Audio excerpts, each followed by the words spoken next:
Hello everybody, this is Gareth Cahoon Speaks back here with another video.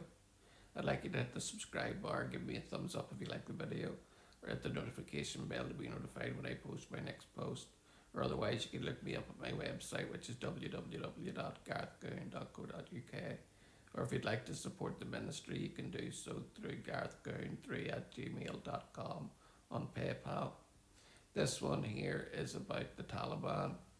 And as we all know about the Taliban's takeover of Afghanistan following Sleepy Joe Biden's pullout of Afghanistan, where he left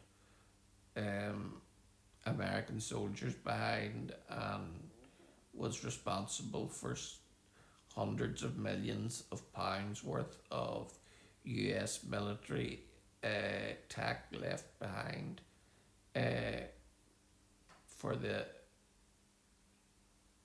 Afghani soldiers to use and the Taliban to use also. It made the Taliban the most armed terrorist organization on earth. And we know from the took office that they stopped girls from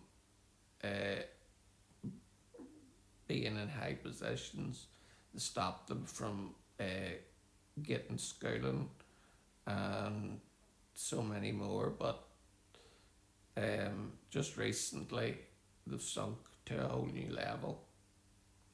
There are credible reports that the current Taliban government in Afghanistan has introduced legal language that appears to recognize or legalize slavery-like status in law.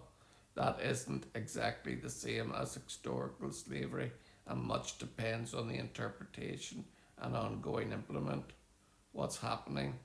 In January 2026, the Taliban issued a new criminal procedure code, a set of laws governing courts and punishment that has drawn widespread condemnation from human rights organisations.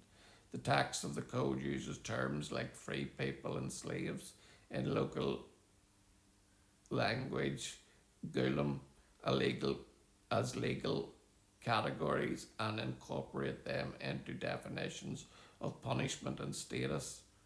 Critics say this is tantamount to legal recognition of a slave status, which is prohibited under international law. Some provisions suggest that a master, such as a husband or an owner, may have discretionary punitive powers over slaves, which has alarmed human rights advocates. How human rights groups decide it.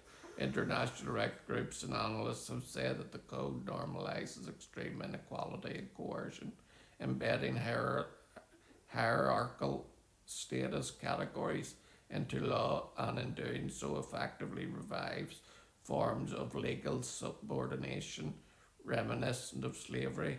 They argue these laws are highly discriminatory. For example, worse punishments for lower class people versus elite religious figures, and that sections referring to slave status could be used to justify oppressive treatment.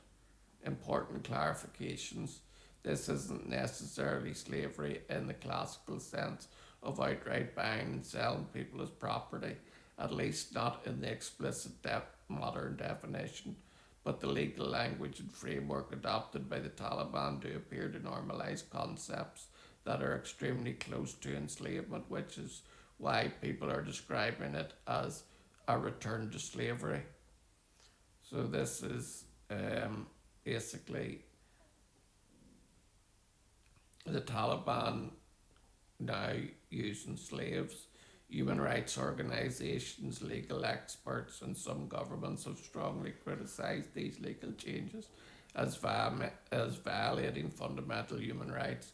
However, there is not universal agreement on how exactly these provisions will operate on the ground.